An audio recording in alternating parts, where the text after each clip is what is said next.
안녕하세요. 교육의 진심인 아빠 원어드림입니다.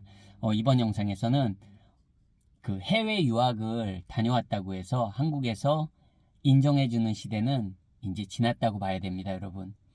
그 말은 뭐 조기 유학도 마찬가지고요. 그리고 우리 일반적으로 이제 유학을 생각하면 대학교 과정 유학을 생각하잖아요.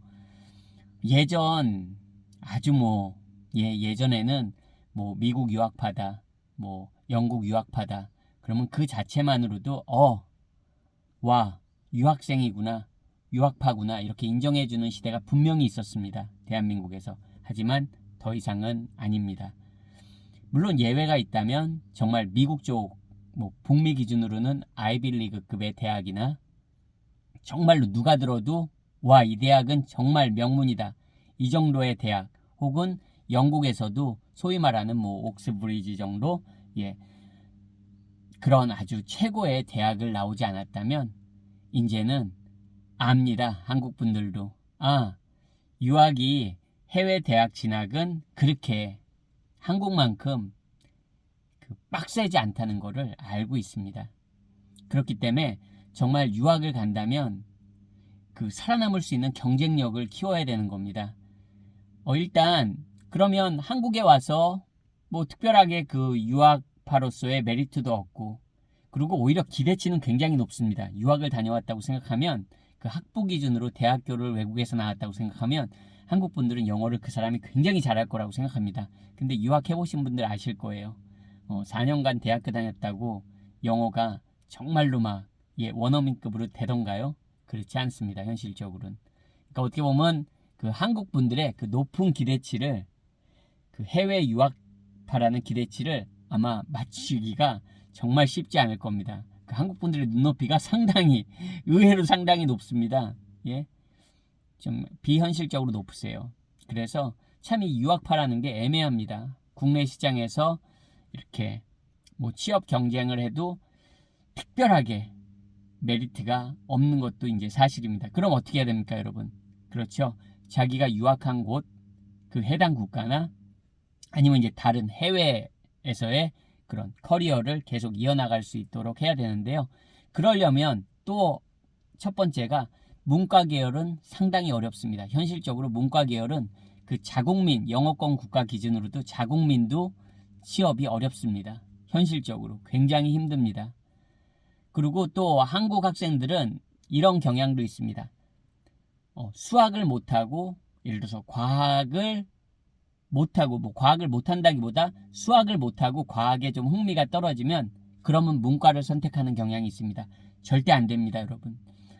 그냥 수학을 못하고 과학에 흥미가 없어서 문과 선택, 그런 학생은 문과 성향의 학생이 아닙니다.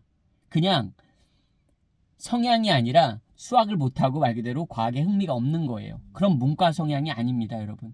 문과 성향이란 건 진짜 문과 성향에 어떤 특별한 재능이 있고 관심이 있어야지 그게 문과 성향인 겁니다. 제가 왜 이 말씀을 드리냐면, 문과 계열은 정말로 뛰어나지 않으면 뭐 보통 상경 계열이죠. 어떻게 보면 취업 시장에서. 근데 또 가장 많이 전공하는 게 비즈니스 계열이라는 겁니다. 그렇기 때문에 정말 자기가 특출난 그쪽에 재능이 있어야 됩니다. 예를 들어서 뭐 어른들이 속된 말로 하듯이 정말 돈 냄새를 기가 막히게 맡든지, 아니면 어떤 이런 아이디어가 무궁무진하든지, 아니면 어떤 리더십이 있든지, 아니면 정말 우리 대인관계라고 하죠. 이런 대인관계 스킬이 정말로 좋든지, 뭔가 있어야 된다는 겁니다. 확실한 게. 그냥 단지 아까도 말씀드렸지만 이과 성향이 아니기 때문에 문과로 선택하는 학생들, 정말 유학하는 경우에 나중에 커리어까지 생각하면 답이 없습니다. 답이 없습니다. 그러면 나머지는 뭐죠? 그렇죠. 이과 계열. 어떻게 보면 공대 포함해서 이런 이과 계열, 자연 계열. 그나마 한국이 아닌 해외로 눈을 돌린다면 그런 학생들은 기회가 많습니다. 정말 많습니다. 영어권 국가 기준으로만 해도 이과 계열, 자연계, 우리 말하는 공대, 생명과학, 많죠. 의료보건 계열. 정말로 기회가 많습니다. 영어권 국가 기준으로는요. 적어도 그 친구들이 영어권 국가에서 학사학위 혹은 뭐 정말 우리가 말하는 컬리지, 예, 전문대 과정이라도 졸업하거나 아니면 학사 정도, 예, 학부과정 졸업했다면 이과 계열은, 이공계 계열은 분명히 가능성이 있습니다. 제가 아까 잠깐 전문대를 언급했지만 캐나다 기준으로 컬리지라는 건 직업 현장 교육 받는 겁니다. 어떻게 보면 한국의 전문대랑 같다고 생각하시면 돼요. 그런 전문대에서 어떤 실용 기술에 대한 2년의 디플로마 과정을 공부한다면, 예, 이과 계열은, 그리고 이런 뭐 어떤 기술 분야들은 괜찮습니다. 뭐 취업을 전혀 못 들을 만한 그런, 예, 경우는 아닙니다. 현지에서도. 따라서 포인트는 뭐다? 그렇죠. 가능하다면 이과를 선택해라. 이과. 예, 어쨌든 대학 갈 때 전공은 선택을 해야 되잖아요. 그나마 말레이시아 저희 가족이 있으니까요. 그리고 제 아이가 여기서 국제학교를 다니고 있으니까요. 말레이시아 기준으로는 이제 10학년 때, 영국제 기준으로 10학년 때 이제 IGCSE 과목을 선택하는데요. 그나마 다행인 게 한국처럼 문과, 이과를 확실히 나누지 않아도 됩니다. 자기가 이과 성향이면 이과 성향의 과목들을 좀 더 선택하는 거고요. 자기가 문과 성향이면 문과 성향을 좀 더 선택하는 거고, 그리고 중간에 이렇게, 예, 골고루 선택을 할 수가 있습니다. 그런 점은 어떻게 보면, 예, 좋은 것 같아요. 딱 문과, 이과를 나눌 필요가 없으니까. 하지만 대학을, 이제 적어도 대학 전공을 선택할 때는 명확하게 대부분 나뉘어야 되는 게 맞습니다. 특별한 케이스가 아니라면요. 여러분, 대학만 생각하고 유학을 가시면 절대 안 됩니다. 아까도 말씀드렸지만 정말 최고의 그런 학부과정의 최고의 대학이다. 이 대학은 한국 사람뿐만 아니라 정말 전 세계 사람들이 들었을 때 내가 다니는 대학은 인정해줄 만하다.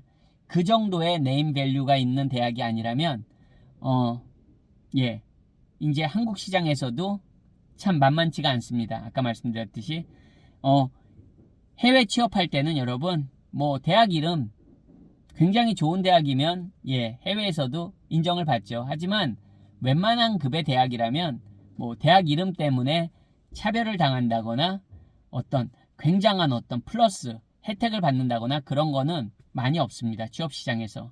그렇다면 뭡니까?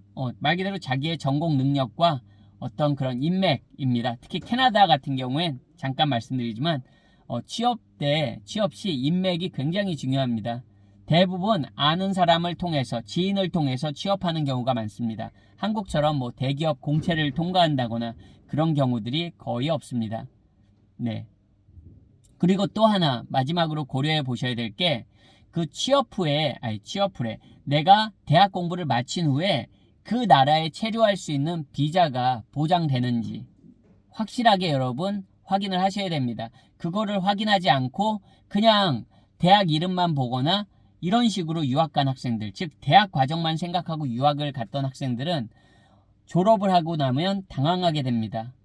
아니면 대학을 다니는 과정에서 이제 이런 취업을 생각하다 보면 내 체류 신분에 대해서 고민을 할 수밖에 없습니다. 해외에서는. 그럴 때 당황하지 않도록 적어도 한 스텝 더 생각하고, 즉 내가 이 공부를 한 후에 어디서 커리어를 이어갈 것인가, 그 국가에 내가 체류할 수 있는 신분이 어떻게 보장받을 수 있는가, 그거에 대해서 반드시 생각을 하셔야 됩니다. 외국인이라면. 그 체류 신분이 해결이 되지 않으면 정말 말 그대로 체류할 수가 없는 겁니다.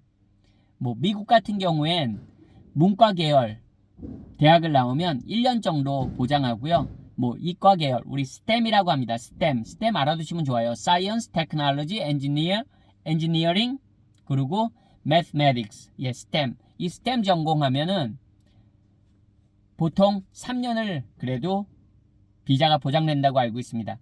캐나다 같은 경우는 조금 더 이런 체류 신분의 그런 보장이 좀 더 확실합니다. 2년제 공립 컬리지만 나와도 전공에 상관없이 적어도 2년제의 공립 컬리지 디플로마 과정을 무사히 마치는 학생이라면 캐나다 정부에서 3년의 그런 취업 비자를 보장해 줍니다. 그거는 굉장한 플러스죠. 예. 내가 꼭 4년제 대학을 나오지 않아도 내가 컬리지에서 전공에 상관없이 2년 과정에 디플로마를 마치면 3년에 어떻게 보면 취업 비자가 보장되는 거. 영어권 국가에서는 굉장히 흔치 않은 경우입니다. 그렇기 때문에 제가 캐나다에 또 살았기 때문에 확실하게 말씀드릴 수 있고, 어떻게 보면 젊은 친구들에게는 좋은 기회가 될 수 있습니다.